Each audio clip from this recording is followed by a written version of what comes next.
பிரம்மத்தை அறிந்தவன் பிரம்மமாகிறான் அப்படின்னு ஒரு பெரியவர் பேசினார் ஒரு கோவில்ல. தைத்திரிய உபனிஷத்து அப்படி சொல்லுதான். இதை கேட்கும் பொழுது நமக்கு ஒரு சந்தேகம் வரும். அது எப்படி? பிரம்மத்தை அறிந்தவன் பிரம்மம் ஆகிறான்னா, சிங்கத்தை அறிந்தவன் சிங்கம் ஆகிறானா, தோசையை அறிந்தவன் தோசை ஆகிறானா? இப்படிப்பட்ட சந்தேகம் நமக்கு வர்றதுல ஒன்றும் ஆச்சரியம் இல்லை. இது இயற்கை. இதுக்கும் அந்த பெரியவரே பதில் சொல்றார். சிங்கம் வேற, நாம வேற. அதனால சிங்கத்தை அறிந்தவன் சிங்கம் ஆக மாட்டான். ஆனால் பிரம்மம் வேற, நாம வேற இல்லை. அதனால பிரம்மத்தை அறிந்தவன் பிரம்மமாகிறான் அப்படிங்கிறது அவரோட விளக்கம்.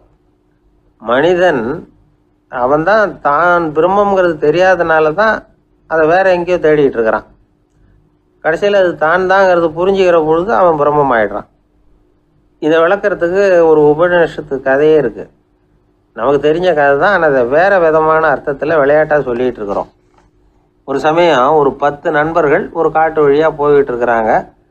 குறுக்க ஒரு நதி, அதை கடந்து அடுத்த பக்கம் போகணும். எல்லாரும் ஒரு வழியாக கடந்து அடுத்த கரைக்கு போய் சேர்ந்துட்டாங்க.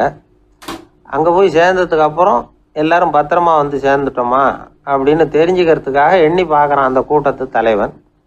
அவங்க மொத்தம் 10 பேர். ஆனால் அவன் எண்ணி பார்க்குறப்போ 9 தான் வருது. ஏன்னா அவன் தன்னை விட்டுவிட்டான்.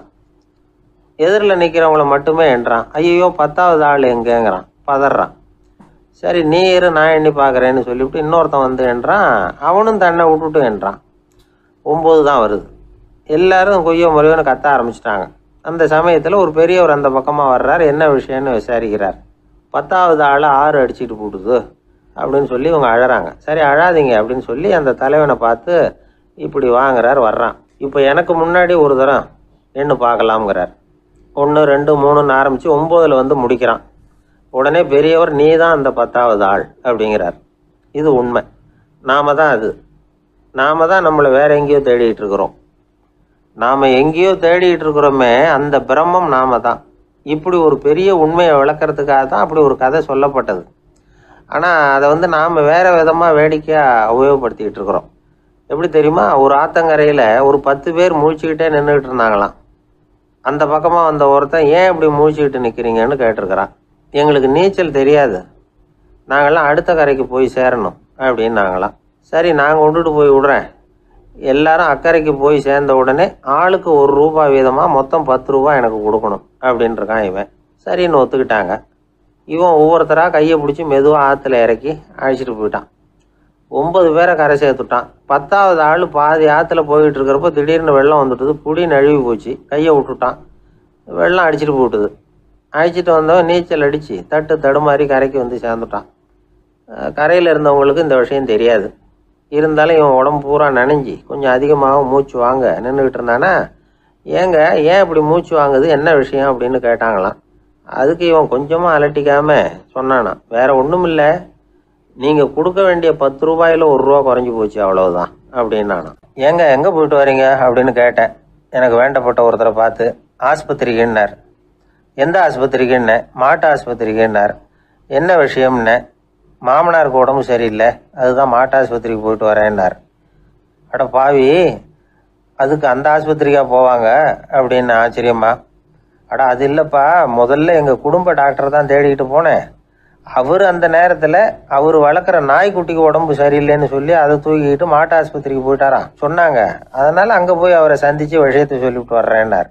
அப்புறம் தான் எனக்கு கொஞ்சம் நிம்மதியாக இருந்தது. பொதுவாக நமக்கு தெரிஞ்ச வரையில் டாக்டர்கள் 2 வகை.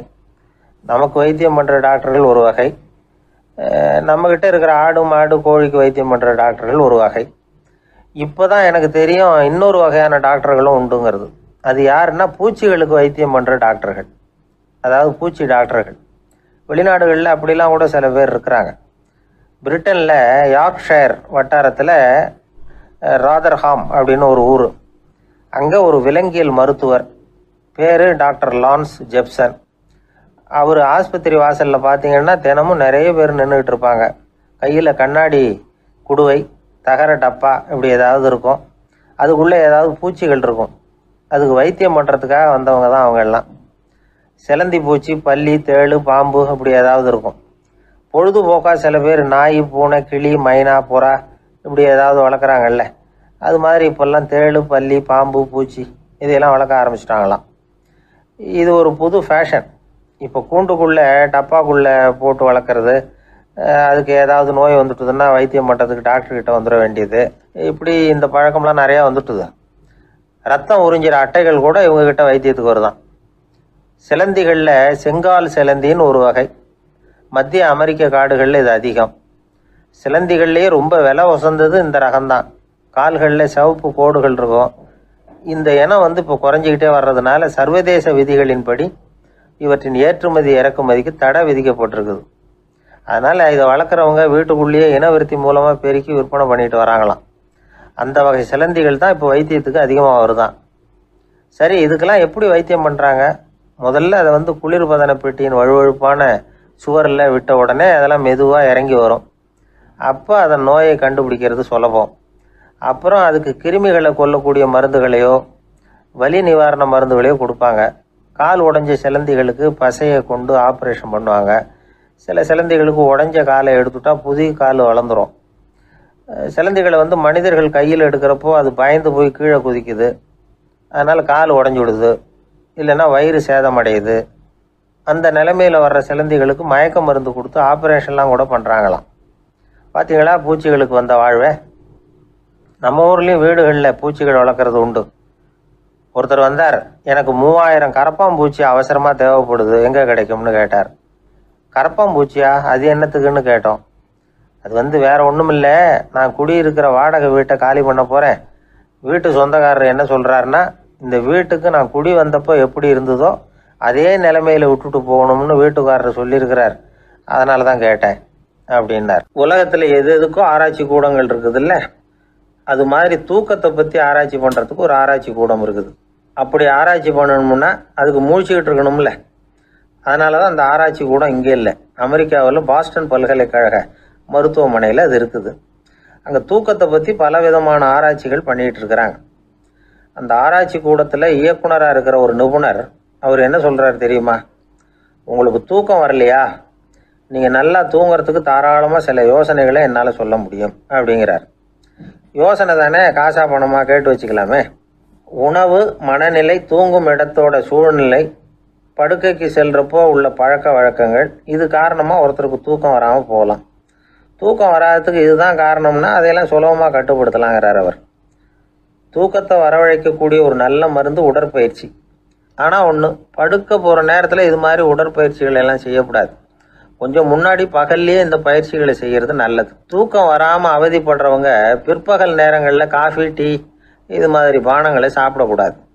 மது அருந்துறது கூட தூக்கத்தை பாதிக்கும். வெது வெதுப்பான நீரில் குளிக்கிறது, தியானத்தில் ஈடுபடுறது, ஓய்வாக இருக்கிறது, படுக்கிறது, அதாவது படுக்கிறதுக்கு முன்னாடி ஒரு கோவலை பால் சாப்பிட்றது, இதெல்லாம் தூக்கத்தை வரவழைக்கிறது ரொம்ப உதவியாக இருக்கும். இன்னொரு விஷயம் என்னென்னா, தூங்கி ஆகணுமேங்கிற கவலை வேண்டியதில்லை. அப்படி நினச்சி கவலைப்படுறதை விட்டுடணும். தூக்கம் வரலையா, உடனே படுக்கையை விட்டு எழுந்திரிக்க வேண்டியது. வெளியில் வாங்க, வேறு ஏதாவது வேலையில் ஈடுபடுங்க, கொஞ்சம் நேரம் உலாவுங்க, அல்லது ஏதாவது ஒரு புஸ்தகத்தை எடுத்து படிங்க. களைப்பு ஏற்பட்டால் மறுபடியும் படுக்கைக்கு போங்க, தூக்கம் தானே வந்துடும்.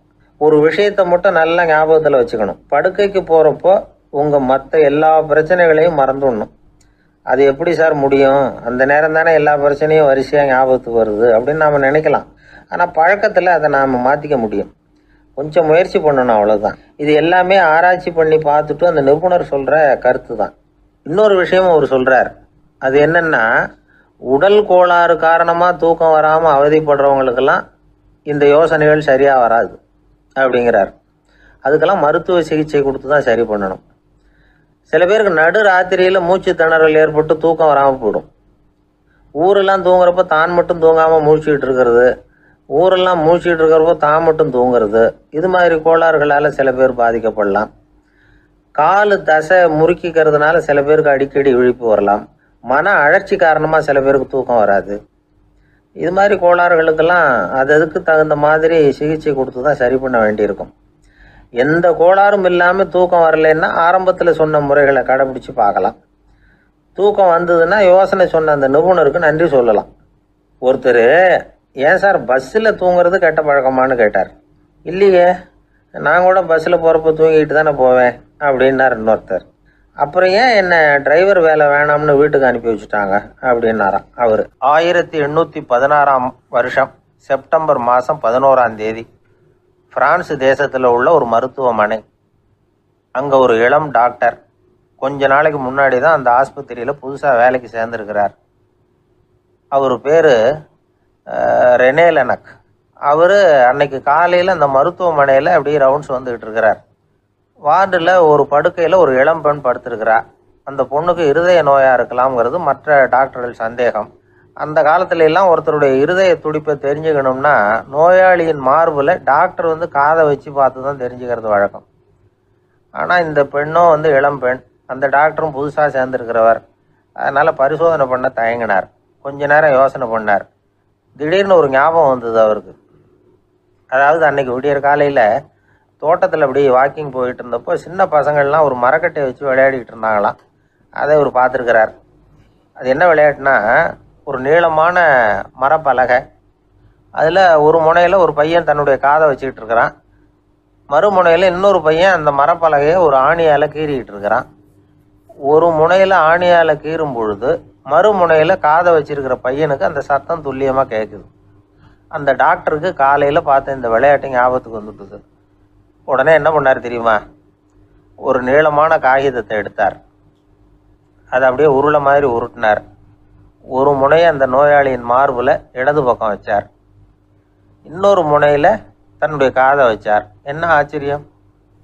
நோயாளியின் மார்பில் நேரடியாக காதை வச்சு கேட்குறத விட துல்லியமாக கேட்டுது இதய துடிப்பு.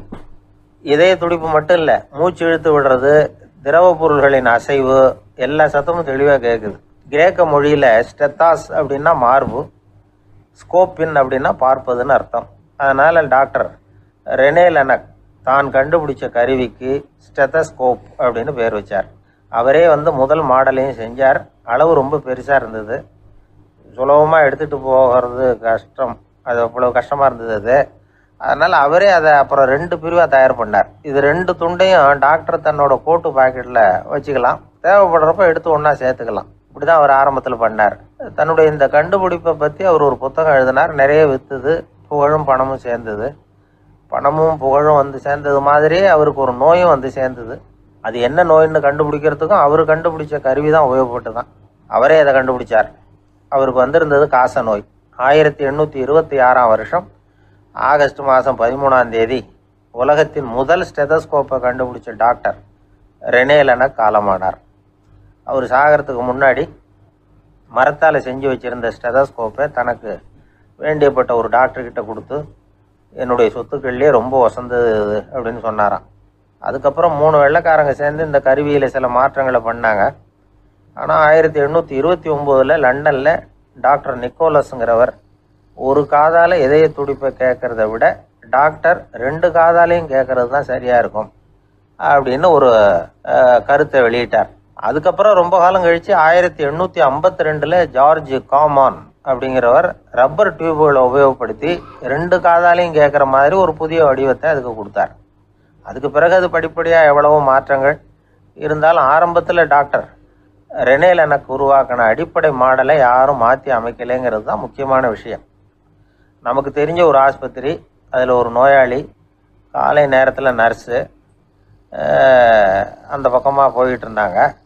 அதை பார்த்துட்டு ஒரு நர்ஸுன்னு கத்துறார். நர்ஸு அவசரமாக ஓடி வந்து என்ன விஷயம்னு கேட்டாங்க. சிஸ்டர், இங்கே பாருங்கள், உங்கள் டாக்டரை என் நெஞ்சில் ஒரு காதை வச்சு கேட்டுக்கிட்டு இருக்கிறார் அப்படின்னார் நோயாளி. சிஸ்டர் பதட்டப்படாமல், அதனால் என்ன, இந்த டாக்டர் பழமையான விஷயங்களில் ரொம்ப நம்பிக்கை உள்ளவர், அதனால் ஸ்டெதாஸ்கோப்பை உபயோகப்படுத்தாமல் காதை வச்சு கேட்குறார், அது ஒன்றும் தப்பு இல்லை அப்படின்னாங்களாம். ஐயோ, அதுக்காக இல்லை சிஸ்டர், இவர் என் நெஞ்சு மேலே தலையை வச்சது நேற்று ராத்திரி 9 மணி, இப்போ விடிஞ்சு போச்சு, இன்னமும் தலையை எடுக்கவே இல்லை, அதுக்காக தான் சந்தேகப்பட்டு உங்களை கூப்பிடுறேன் அப்படின்னாராம். எதிர்காலத்தை நினச்சா எனக்கு ரொம்ப பயமாக இருக்குது சார் அப்படின்னு சொல்கிறவங்க நிறைய பேர் இருக்கிறாங்க. அதாவது பயப்படாத மனிதர்கள்னு யாருமே கிடையாது. ஒவ்வொருத்தருக்கும் ஒவ்வொரு விதமான பயம் இருந்தாலும் ஒட்டுமொத்தமாக பார்க்குறப்போ மனிதனுக்கு 6 விதமான பய உணர்வுகள் வரலாம் அப்படின்னு பெரியவங்க சொல்கிறாங்க. எல்லா விதமான பயமும் இந்த 6 வகைக்குள்ள அடக்கம். அந்த 6 வகை பயமும் 6 எதிரிகள் மாதிரியாம். 6 எதிரிகளையும் புரிஞ்சுக்கிட்டோம்னா போதும், வாழ்க்கையில் சுலபமாக வெற்றி அடைய முடியும். சரி, அந்த 6 வகை பயம் என்னென்ன அப்படின்னு பார்ப்போம். முதல்ல வறுமை பற்றிய பயம், 2வது பழிச்சொல் பற்றிய பயம், 3வது உடல் நலம் பாதிப்பு பற்றிய பயம், 4வது என்னன்னா காதல் தோல்வி, 5வது முதுமை, 6வது மரணம். அதாவது பயப்படுறதுங்கிறது ஒரு மனநிலை தான். இந்த மனநிலையை கட்டுப்படுத்த முடியும், திசை திருப்ப முடியும். சரி, இந்த பயங்களின் அறிகுறிகள் எப்படி இருக்கும்? வறுமை பற்றிய பயம் அப்படின்னு முதல்ல சொன்னோம் இல்லையா, அந்த பயத்தின் அறிகுறிகளை தெரிஞ்சுக்குவோம். எதுலேயும் அக்கறை இல்லாமல் இருக்கிறது, ஒரு குறிக்கோள் இல்லாமல் இருக்கிறது, வறுமையை சகிச்சுக்கிறது, வாழ்க்கையில் கிடைக்கிறது எதுவாக இருந்தாலும் ஆட்சேபனை இல்லாமல் ஏற்றுக்கிறது, மனசாலும் உடம்பாலும் சோர்ந்து போயிருக்கிறது, ஆர்வம், முனைப்பு, கற்பனை திறன் எதுவுமே இல்லாமல் இருக்கிறது. இதெல்லாம் தான் அந்த வறுமை பற்றிய பயத்தின் அறிகுறிகள். அந்த அடுத்தது ஒன்று பார்த்தோமே, பழிச்சொல் பற்றிய பயம்.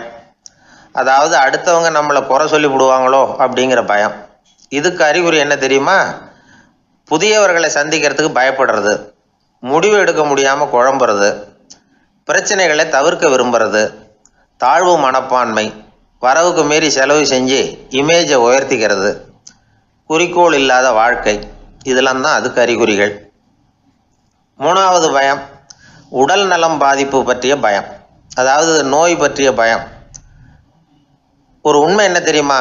டாக்டரை சந்திக்கிற மனிதர்களில் 75% பேர் தங்களுக்கு நோய் வந்துட்டுதுங்கிற கற்பனையில் இருக்கிறவங்களாம். நிஜமாவே நோய் கிடையாதான் அவங்களுக்கு.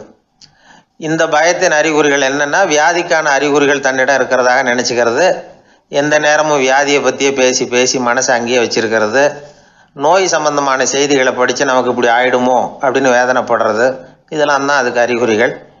4வது பயம் காதல் தோல்வி. இது ரொம்ப வேதனை, உடம்பையும் மனசையும் சீரழிச்சு விடும். ஆண்களை விட பெண்கள் தான் இந்த பய உணர்வில் அதிகமாக பாதிக்கப்படுறாங்க. 5வது முதுமை பற்றிய பயம். 6வது மரண பயம், வயசான காலத்தில் எப்படி சமாளிக்கிறது அப்படிங்கிற பயம். ஆக இதையெல்லாம் நாம் புரிஞ்சிக்க வேண்டியது ரொம்ப அவசியம். இந்த 6 வகை பயங்களை சரியாக புரிஞ்சுக்கிட்டு நாம் நடந்துக்கணும். வாழ்க்கையின் முன்னேற்றத்துக்கு இந்த பயங்கள் முட்டுக்கட்டே ஆகிடக்கூடாது. உழைச்சி பணம் சேர்க்கணும், உற்சாகமாக மனசை வச்சுக்கணும். மனசை கட்டுப்படுத்துகிற மார்க்கம் தெரிஞ்சுக்கிட்டா போதும், எல்லாம் சரியாக வந்துடும். நம்ம ஆள் ஒருத்தன் சொன்னான், சார் எனக்கு வறுமை பற்றிய பயம்தான் இருந்தது, ஒரே ராத்திரியில் 30,000 ரூபா தயார் பண்ணிவிட்டேன், இப்போ எனக்கு இன்னொரு பயம் வந்துட்டுதுன்னா. என்ன பயம்னு கேட்டாங்க.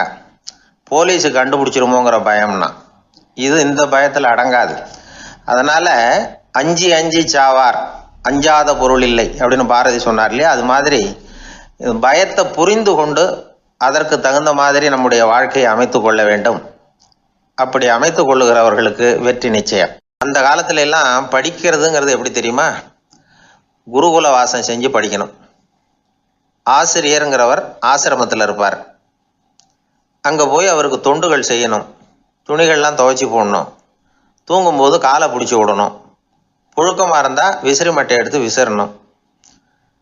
அப்படியே அப்பப்போ அவர் சொல்லிக் கொடுக்குற பாடத்தையும் கற்றுக்கணும். அவர் சொல்லிக் கொடுக்குற பாடங்களை ஓலைச்சுவடிகளில் எழுதிக்கணும். இதுதான் குருகுல வாசம்ங்கிறது. இப்போ மாதிரிலாம் கிடையாது.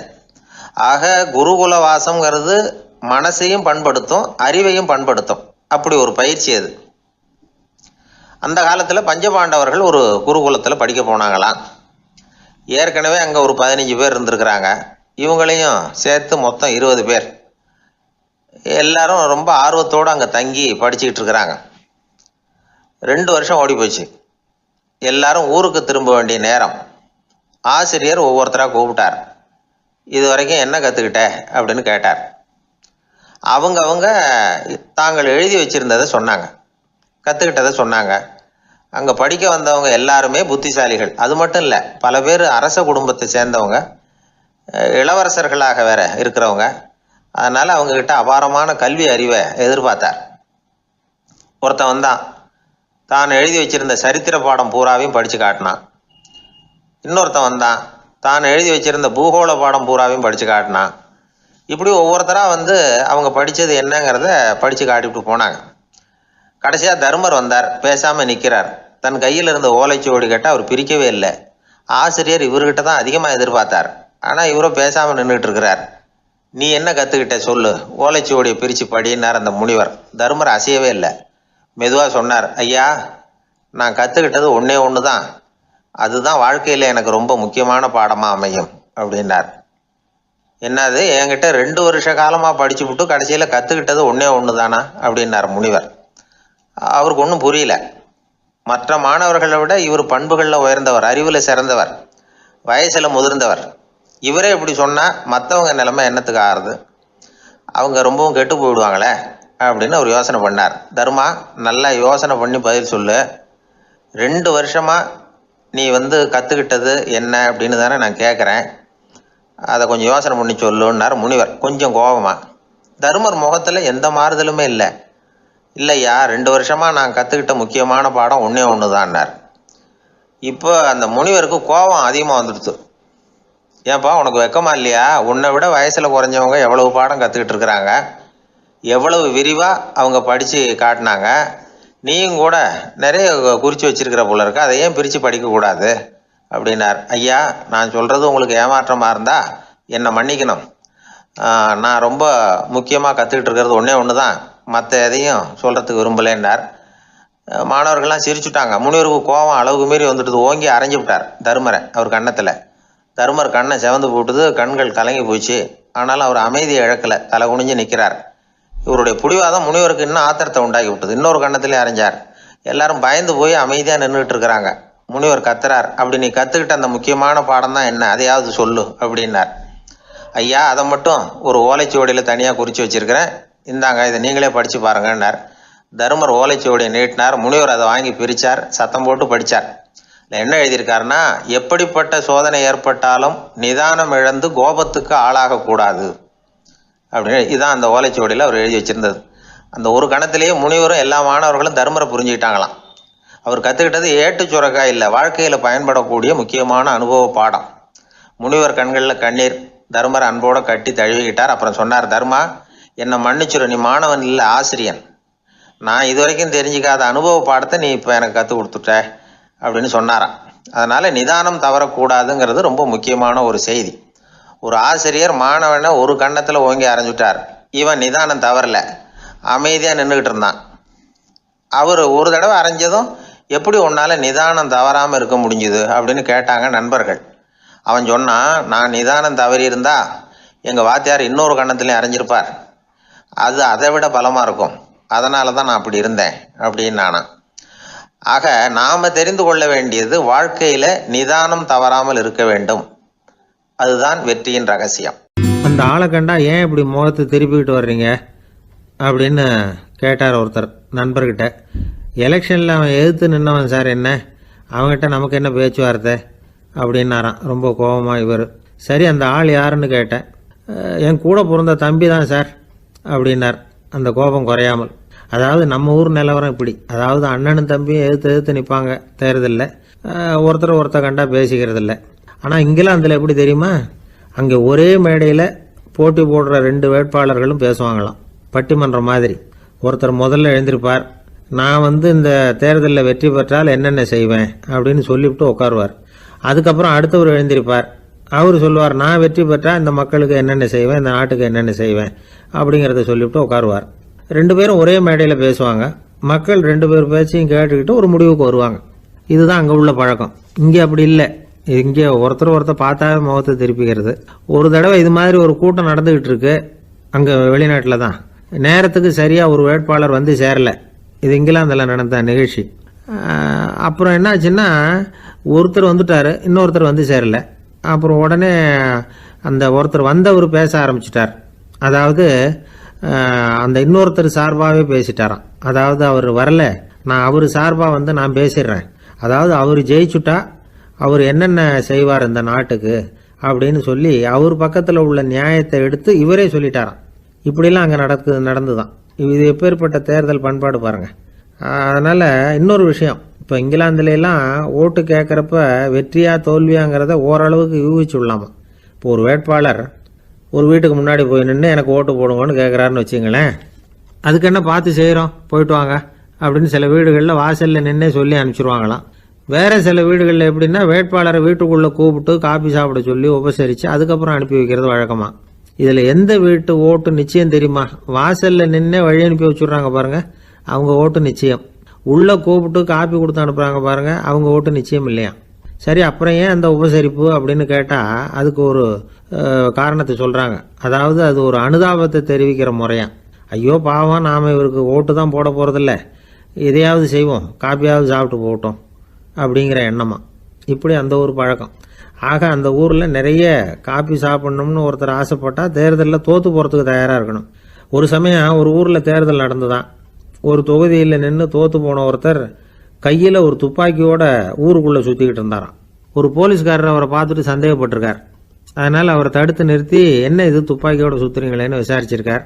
இதுக்கு அவர் சொன்னாராம், சார், இந்த தொகுதியில் மொத்தம் 1,00,000 வாக்காளர்கள், அதில் எனக்கு 10,000 பேர் மட்டும்தான் எனக்கு ஓட்டு போட்டிருக்கிறாங்க. அப்படின்னா எனக்கு வேண்டாதவங்க இந்த தொகுதியில் 90,000 பேர் இருக்கிறாங்கன்னு அர்த்தம். இப்படி ஒரு சூழ்நிலையில் நான் என்னுடைய பாதுகாப்புக்கு ஆயுதம் இல்லாமல் நடமாடலாமா அப்படின்னு கேட்டாராம். எவ்வளவு எச்சரிக்கை பாருங்க. நம்ம ஊரில் சில பேர் ஓட்டு கேட்குற விதமே தனி. ஒருத்தர் ரொம்ப சாமர்த்தியமாக ஓட்டு கேட்பாராம். அவர் எப்படின்னா, ஒரு வீட்டுக்கு போகிறாருன்னு வச்சுங்களேன், அந்த நேரம் அந்த வீட்டுக்காரரு என்ன செஞ்சுக்கிட்டு இருக்கிறாரோ அதே வேலையை இவரும் கொஞ்ச நேரம் செய்வாராம், அவருக்கு ஒத்தாசையா. அதுக்கப்புறம் மெதுவாக பேச்சு கொடுப்பார், ஓட்டு கேட்பார், இது மாதிரி எலெக்ஷனில் நிற்கிறேன் கவனிக்கணும்னு. அது மாதிரி ஒரு தடவை அவர் போனப்போ அங்கே அவர் என்ன பண்ணிகிட்டு இருக்காரு, வீட்டுக்கு பின்னாடி மாட்டு கொட்டையில் பால் கறந்துக்கிட்டு இருக்கார் ஒரு பசுமாட்டுக்கிட்ட. அந்த வீட்டில் இவர் ஓட்டு கேட்க போனவர் இவர் ஓடி போய் இன்னொரு சொம்பை எடுத்துக்கிட்டு அதே மாட்டுக்கு இன்னொரு பக்கம் போய் உட்காந்துக்கிட்டு இவரும் பால் கறக்க ஆரம்பிச்சிட்டார். எதிராக உட்காந்துட்டு இருக்காரு இவர் இந்த பக்கம் உட்காந்துருக்கார். கீழே கொஞ்சம் குனிஞ்சு பார்த்தா ஒருத்தர் முகத்தை ஒருத்தர் பார்க்கலாம். கொஞ்ச நேரம் ஆனதுக்கப்புறம் இவர் மெதுவாக அவர்கிட்ட பேச்சு கொடுத்தாராம். இது மாதிரி நான் எலெக்ஷனில் நிற்கிறேன், நீங்கள் ஓட்டு போடணும், அதுக்காக தான் வந்தேன்னாராம். அது முடியாதுங்களேன்னாராம் அவர். ஏன்னு கேட்டிருக்கார். நான் இந்த வீட்டுக்காரன் இல்லை, நானும் உன்ன மாதிரி ஓட்டு கேட்க வந்தவன் தான் அப்படின்னாராம் அவர். ஒரே ஒரு ஊரில் ஒரு ராஜா இருந்தாராம். அவர் நிறைய சம்பாதிக்கணும்னு திட்டம் போட்டார். தனக்காக சம்பாதிக்கணும்னு நினைக்கல, தன்னுடைய நாட்டுக்காக சம்பாதிக்கணும் அப்படின்னு நினைச்சார். அரசாங்க கருவூலத்தில் கையிருப்பு குறைச்சலாக இருந்தது. மக்கள்கிட்ட வரி விதிச்சாகணும், வேற வழி இல்லை. ஆனாலும் அந்த ராஜா மக்கள் கஷ்டப்படக்கூடாது அப்படின்னு நினைக்கிறவர். மக்கள் வரியையும் கட்டணும், அதே நேரத்தில் அவங்க சிரமப்படவும் கூடாது. இதுக்கு தகுந்த மாதிரி ஒரு திட்டம் போட்டார். அது பிரகாரம் என்ன பண்ணார்னா, அந்த நாட்டில் ஒரு 3 பெரிய குளங்களை தோண்டினார். அது நிறைய தண்ணீரை நிரப்புனார். அதுக்கப்புறம் எங்கேயோ தேடி பிடிச்சி 3 விதமான மீன்களை கொண்டுகிட்டு வந்தார். அந்த 3 குளங்கள்லையும் விட்டார். அதை ஒவ்வொரு குளத்துலேயும் ஒவ்வொரு விதமான மீன்கள். அந்த மீன்களுக்கு அபூர்வமான ஒரு சக்தி உண்டு. அது எப்படின்னா, அந்த குளத்தில் குளிக்க வர்றவங்களுக்கு அந்த மீன்கள் கடிக்கும் பொழுது வலி ஏற்படுறதில்ல. அதுக்கு பதிலாக மகிழ்ச்சி நிறைந்த ஒரு இனிமையான உணர்வை அவங்க அனுபவிச்சாங்க. அது எப்படின்னா, இந்த முதல் குளத்தில் இருந்த மீன்களால் கடிக்கப்படும் பொழுது ஒரு விதமான இன்ப மயக்கத்தில் திளைச்சிருக்கிறது மாதிரி உணர்வு. இந்த 2வது குளம் இருக்க, அதில் இருக்கிற மீன் கடிச்சதுன்னு வைங்க, மக்களுக்கு எப்படி இருக்கும்னா, கால்களே தரையில் படாமல் அப்படியே ஆகாயத்தில் மிதக்கிறது மாதிரி ஒரு உணர்வு, அதை அனுபவிக்கிறாங்க. 3வது குளத்தில் இருக்கிற மீன் கடிச்சதுன்னா அவங்கெல்லாம் அப்படியே கோடீஸ்வரராக மாறிட்டதாக ஒரு உணர்வு, அதை அவங்களால அனுபவிக்க முடியுது. இப்படி ஒரு அபூர்வமான மீன் அது, அந்த 3 வகை. இப்படி இருந்தால் மக்கள் அந்த குளங்களில் குளிக்கிறதுக்கு ஆசைப்படாமல் இருப்பாங்களா? அதனால் கூட்டம் கூட்டமாக அலமோத ஆரம்பிச்சிட்டாங்க. ஒவ்வொரு குளத்தின் கரையிலேயும் கியூ வரிசையில் நிற்க ஆரம்பிச்சிட்டாங்க. அந்த நாட்டு மன்னர் என்ன பண்ணார்னா, ஒவ்வொரு குளத்தங்கரையிலையும் ஒரு ராஜாங்க அதிகாரியை உட்கார வச்சார். டிக்கெட்டை அடித்து கொடுத்தார். குளிக்க வர்றவங்க கிட்ட ஒரு குறிப்பிட்ட தொகையை கட்டணமாக வசூலிக்க ஆரம்பித்தார். அவ்வளவுதான். அரசாங்க கருவூலம் நிரம்ப ஆரம்பிச்சுட்டுது. ராஜாங்கத்துக்கு தேவையான பணம் கிடைச்சிட்டுது. இது ஒரு கதை. இதை பற்றி என்ன நினைக்கிறீங்க?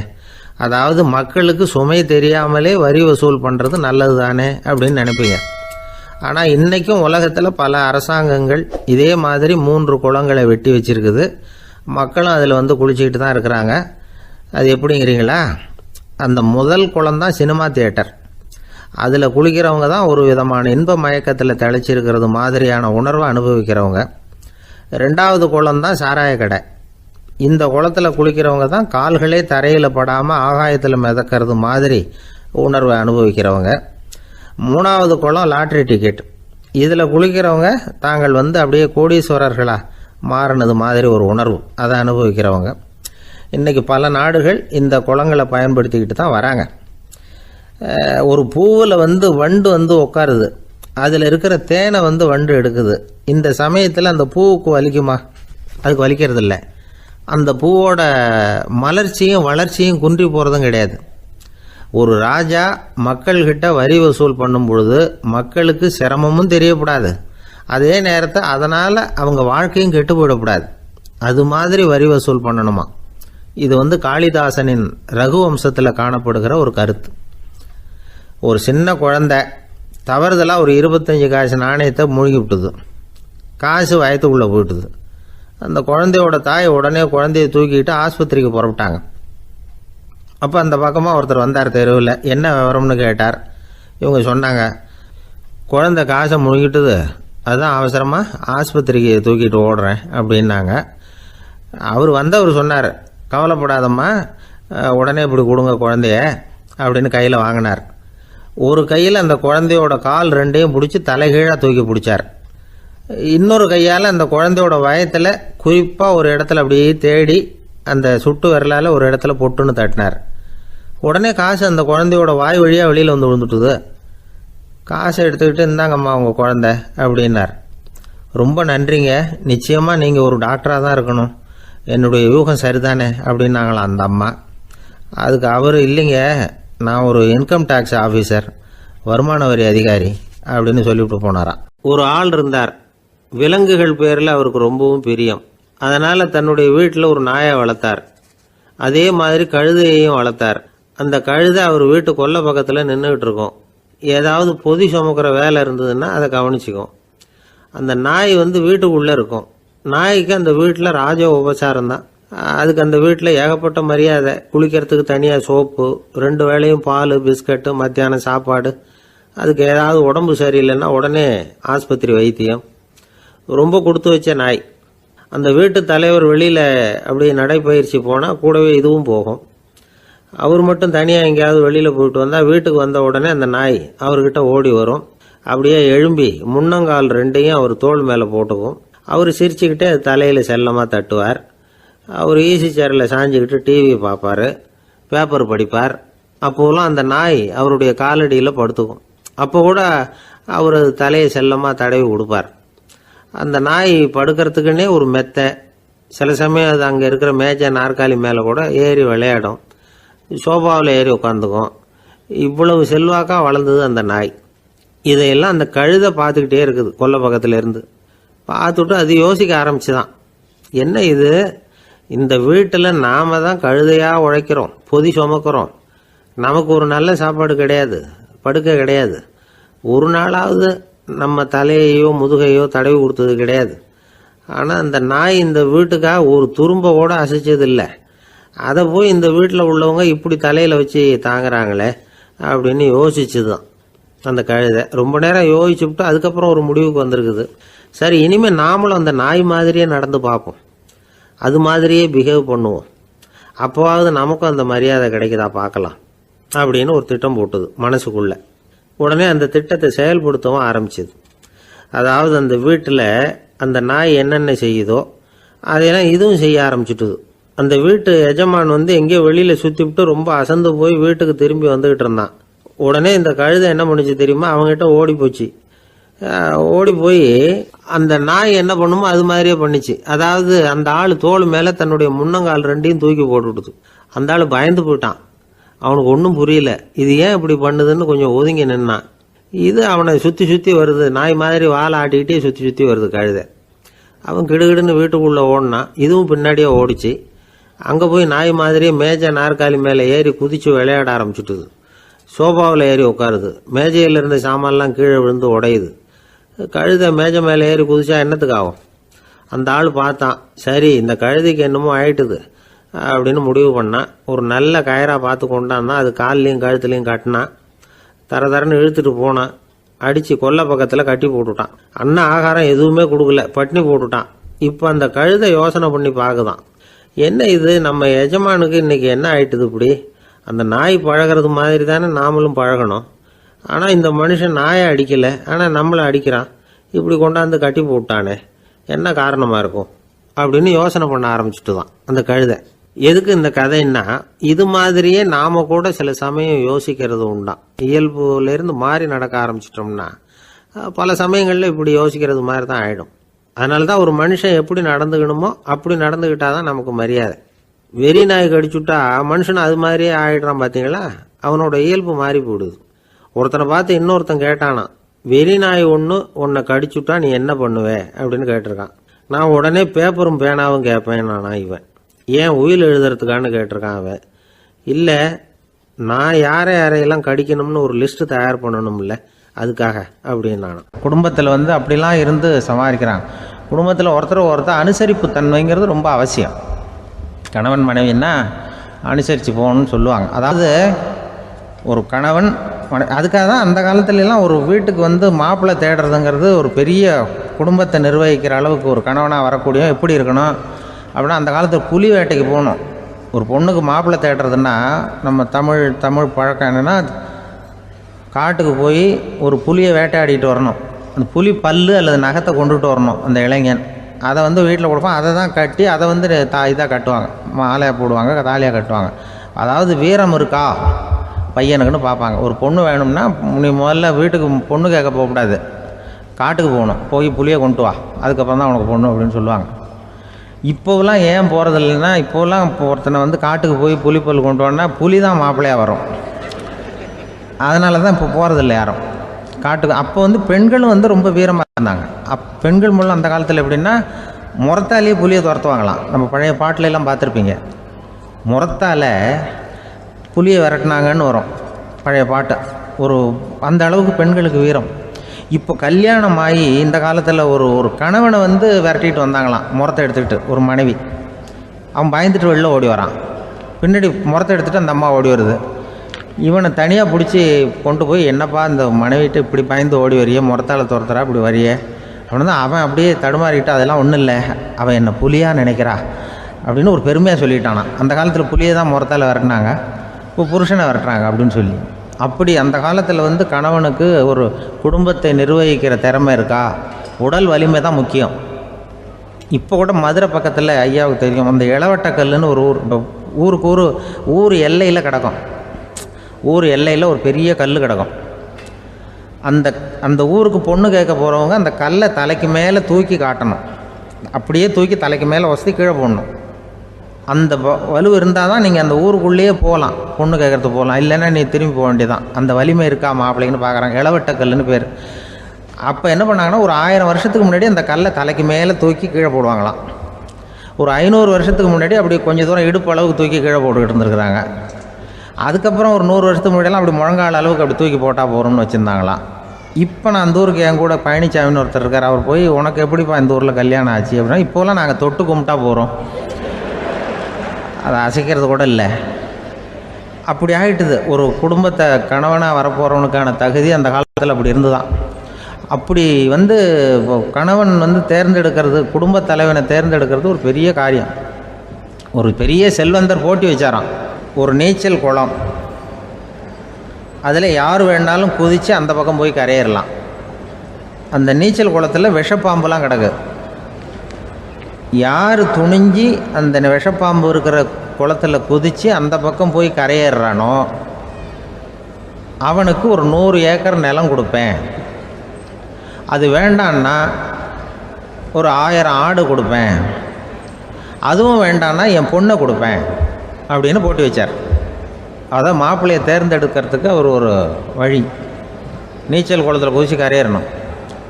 இப்போ அந்த ஊரில் இருக்கிற இளைஞர்கள்லாம் பார்க்குறாங்க அந்த குளத்தில் குதிக்கணும்னு.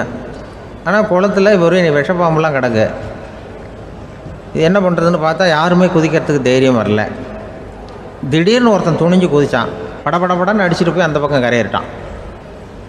கரையேறினோடனே பரவாயில்லையே ஒரு ஆள் வந்துட்டான்னு சொல்லி அவனை அந்த இளைஞனை போய் பிடிச்சிட்டு வந்தாங்க. அந்த பெரியவர் கேட்டார், ஏப்பா இவ்வளவு பெரிய விஷப்பாம்பெல்லாம் கிடக்கிற நீச்சல் குளத்தில் நீ துணிஞ்சு குதித்து கரையேறி இருக்கிற, உனக்கு என்ன 1000 ஏக்கர் நிலம் கொடுத்துறவா, 100 ஏக்கர் நிலம் கொடுக்கவா சொல்கிறப்படி அப்படின்னா, வேண்டாம் சார்ன்றான். ஓஹோ அப்படின்னா ஒரு 1000 ஆடு வேணுமா உனக்கு அப்படின்னா, அதுவும் வேண்டாம் சார்.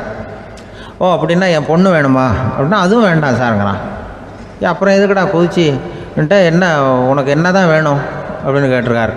என்னை எவன் பிடிச்சி தள்ளி விட்டவன்னு தெரியணும் அப்படின்றான். அதுக்காக அவன் பார்த்துருக்கான். அப்படி இருந்தால் தான் துணிச்சல் வரும் இந்த காலத்தில்.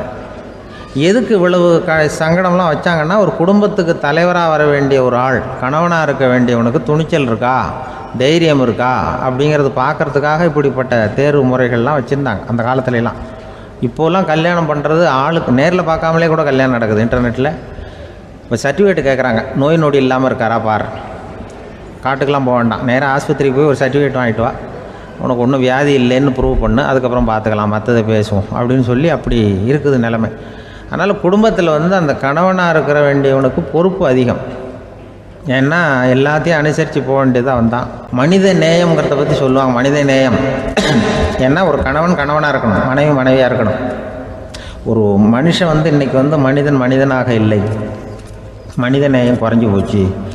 எது குடும்ப உறவுகள்லாம் ரொம்ப மாறி போச்சுன்னு சொல்லலாம். இப்போ நாகரிகத்தில் அப்படி தான் இருக்குது. ஒரு இதில் ஒருத்தன் என்ன பண்ணியிருக்கிறான், ஒரு சின்ன பையனை கொண்டு வந்தானா. ஒரு சின்ன பையன் பக்கத்தில் இருக்கான். ஒரு பெரியவர் கேட்டிருக்கார், யாரப்பா அந்த பையன் அப்படின்னு கேட்டிருக்கார். இவன் சொன்னான்னா, இந்த பையன் எனக்கு தூரத்து உறவுன்னு இருக்கான். சரி, தூரத்து உறவுன்னா எப்படி அப்படின்னு கேட்டிருக்கான். இந்த பையன் எங்கள் அப்பாவுக்கு 8வது புள்ள அப்படின்னானா. கூட பிறந்தவனே அவ்வளோ தூரமாக போயிட்டான், 8வதாக பிறந்தான். அப்படி இருக்க குடும்ப உறவுகள்ங்கிறது. மனுஷனுக்கு வேல்யூ விஞ்ஞானம் எப்படி போட்டிருக்குன்னா, ஒரு மனித உடம்பில் இருக்கிற கால்சியத்தை மட்டும் தனியாக எடுத்தால் ஒரு சின்ன ரூமுக்கு வெள்ளை அடிக்கலாமா. ஒரு மனுஷ உடம்பில் இருக்கிற பாஸ்பரஸை மட்டும் தனியாக எடுத்தால் ஒரு 40 நெருப்பு குச்சி தயார் பண்ணலாம்.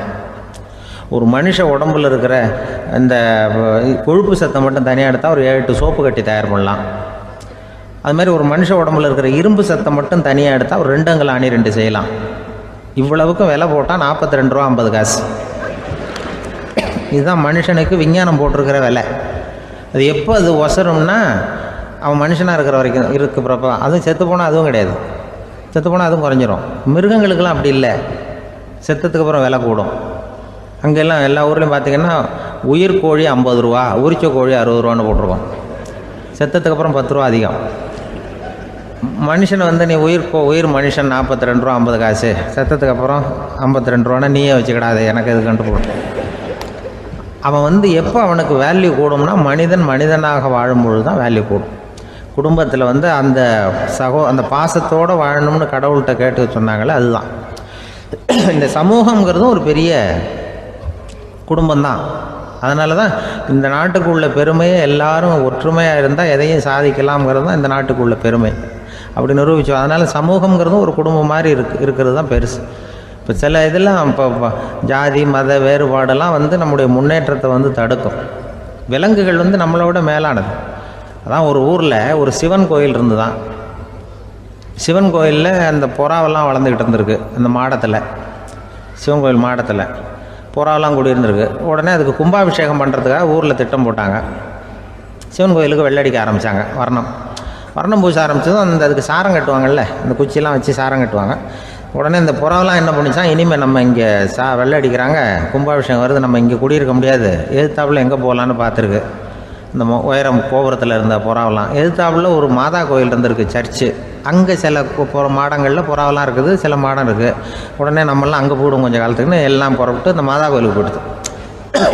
அங்கே போனால் அங்கே இருக்கிற புறாவோடு சேர்ந்து இதுவும் குடியிருந்துட்டுருக்கு. கொஞ்ச நாள் என்னாச்சு, அங்கே கிறிஸ்மஸ் வந்துட்டுது. கிறிஸ்மஸ் வந்ததும் சரி, இங்கேயும் வெள்ளடிக்க ஆரம்பிக்கிறாங்க. நம்ம மறுபடியும் எங்கடா போகிறதுன்னு பார்த்தா, அங்கே இருக்கிற புறாவோட சேர்ந்து இதுவும் சேர்ந்து நேராக ஒரு பள்ளிவாசல் இருந்தது. எதுக்கு அங்கே இருக்கிற மாடத்தில் போய் அங்கே குடியேறிட்டுது எல்லாம். அங்கே போனால் அங்கே ரமலான் மாதம் ரம்ஜானுக்காக அதையும் புதுப்பிக்க ஆரம்பித்தாங்க. இது என்ன பண்ணுறதுன்னு சொல்லி இந்த 3 செட்டு புறாவும் சேர்ந்து என்ன பண்ணிச்சு, எங்கே போகலான்னு பார்த்தா மறுபடியும் அதுக்குள்ளே இந்த சிவன் கோயிலில் கும்பாபிஷேகம் முடிஞ்சிருக்கு. அங்கே போடுவோம் எல்லாருன்னு சொல்லி எல்லா புறாவும் அந்த சிவன் கோயிலுக்கு வந்துட்டுது. அங்கே போய் மாடத்தில் அதை குடியிருந்துட்டுது. அப்போ திடீர்னு ஒரு நாள் பார்த்தா ஒரே கலவரம் பூமியில் எல்லாம் ஒருத்தன் அருவாளை தூக்கிட்டு நிற்கிறான், குச்சி எடுத்து ஒருத்தனை சுட்டுக்கிறான். ஒரே கலவரம், சத்தம், ஒரே மத கலவரம் வந்துட்டுது ஊரில். அப்போது புறாவெல்லாம் மாடத்தில் இருந்துக்கிட்டு ஒரு குஞ்சு புறா அவங்க அம்மாட்ட கேட்டு தான், இது என்ன, இந்த மனுஷனுக்கு என்னாச்சு, அவன் கத்தியை தூக்கிட்டு நிற்கிறானே அப்படின்னு கேட்டு தான். ஒரு குஞ்சு புறா அவங்க அம்மாட்ட கேட்டு தான், அம்மா புறா. இப்போ அந்த புறா சொல்லித்தான், மனுஷனுக்கு இப்போ மதம் பிடிச்சிருக்கு, அதான் கத்தியை தூக்கிட்டு நிற்கிறான் அப்படின்ட்டுருக்கு. இப்போ நமக்கெல்லாம் பிடிக்கலையே அப்படின்னு தான். அப்போ அந்த புறா சொல்லிச்சான், அந்த பாருமா, நாம் இந்த சிவன் கோயிலில் இருந்தாலும் நமக்கு புறான்னு தான் பேர், இந்த மாதா கோயிலுக்கு போனாலும் நமக்கு புறான்னு தான் பேர், பள்ளிவாசலுக்கு போனாலும் நமக்கு புறான்னு தான் பேர். அந்த மனுஷன் அப்படி இல்லை. அவன் இங்கே இருக்கிற வரைக்கும் இந்துன்னு சொல்லுவான், அங்கே மாதா கோயில் இருந்தான்னா கிறிஸ்தவன்னு சொல்லுவான், பள்ளிவாசலில் இருந்தான்னா முஸ்லீம்னு சொல்லுவான். அப்போ குஞ்சு புறா அது என்ன இப்படி பண்ணுறாங்க மனுஷங்க, இப்போ அவங்கள விட நம்ம வசதி போல் இருக்க, நம்ம தேவலாம் போல் இருக்க அப்படின்னு தான் அந்த குஞ்சு புறா. அப்போ அந்த தாய் புறா சொல்லித்தான், உண்மை தான், அதனால தான் நம்ம மேலான இடத்துல இருக்கிறோம், அவன் கீழே நிற்கிறான் இன்னமும் அப்படின்னு சொல்லித்தான். இதுதான் அந்த குடும்பம்ங்கிறது, சமுதாயம்ங்கிறது ஒரு பெரிய குடும்பம். அது இந்த புறாக்கிட்டேருந்து மனுஷன் கற்றுக்க வேண்டியிருக்கு. அப்படி இருக்குது இன்றைக்கி மனுஷனுடைய நிலைமை. அதை புரிஞ்சுக்கணும். அப்படி தான் ஒவ்வொரு இதுலேயும் நாம் நடந்து கொள்ள வேண்டியிருக்குது. மிருகங்கள்டேருந்து கற்றுக்கிற வாய்ப்பெல்லாம் இருக்குது.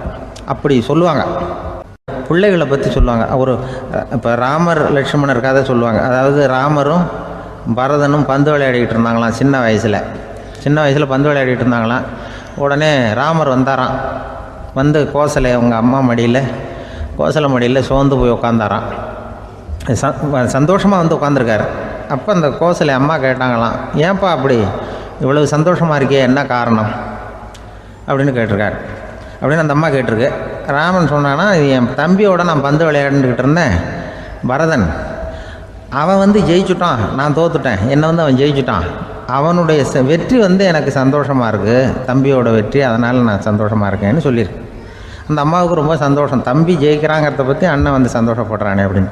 கொஞ்ச நேரத்தில் பரதன் வந்திருக்கான். அவன் சோர்ந்து போய் கலங்கி போய் அதே அம்மா மடியில் உட்காந்துருக்கான். நீ ஏன்ப்பா, நீ தான் ஜெயிச்சுட்டியாமே, நீ என்னத்துக்கு வருத்தப்பட்டுக்கிட்டு வர அப்படின்னு கேட்டிருக்கேன் அந்த அம்மா. அப்போ பரதன் சொன்னானா, நான் ஜெயிக்கணுங்கிறதுக்காக அண்ணன் விட்டு கொடுத்தாரு, தோத்துட்டாரு, அதனால் எனக்கு வருத்தமாக இருக்குது.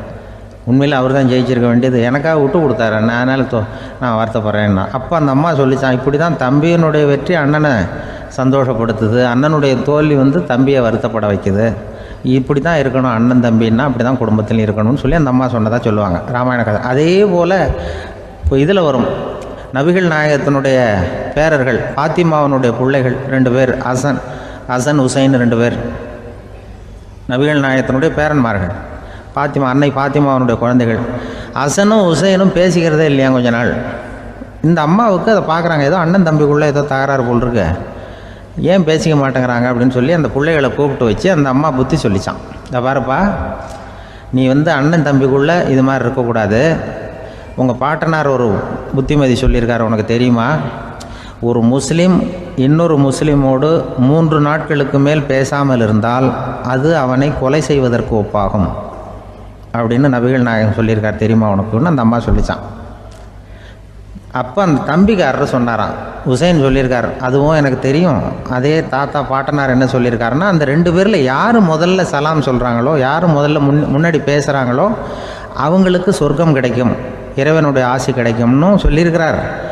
அந்த ஆசி அண்ணனுக்கு கிடைக்கட்டுமேங்கிறதுக்காக நான் பேசாமல் இருக்கிறேன் அப்படின்னா. அந்த ராமனும் பரதனும் எப்படி இருந்தாங்களோ அப்படி தான் ஹசனும் ஹுசைனும் இருந்திருக்கிறார்கள். அந்த பாசம்தான் குடும்பத்தில் வேணும். ஒரு அம்மா சொல்லுது, அதாவது கணவன் மனைவியாக இருந்துட்டு அப்புறம் விவாகரத்து வாங்கிட்டு அதுக்கப்புறம் அந்த அம்மா பேசுகிறத நேற்று தொலைக்காட்சியில் போட்டாங்க. அது என்ன சொல்லுதுன்னா, நாங்கள் கணவனும் மனைவியாக இருக்கிறப்போ எங்களுக்குள்ளே சண்டை வந்துக்கிட்டு இருந்தது, இப்போ விவாகரத்து வாங்கிட்டு இப்போ நண்பர்களாக இருக்கிறோம், இப்போ சண்டையே வர்றதில்லை எங்களுக்குள்ளே. அப்படி பாருங்கள், கணவன் மனைவியாக இருந்தப்போ சண்டை வந்து தான், விவாகரத்து வாங்கினது மறுபடியும் நாங்கள் நல்லபடியாக தான் இருக்கிறோம், ஒன்றும் எங்களுக்கு சண்டை வரல. அப்படி இருக்குது இப்போ காலம் போய்கிட்டு இருக்கு. நேற்று அப்படி ஒரு இது என் கூட வேலை பார்க்குறப்போ ஒரு அம்மா இருந்தாங்க.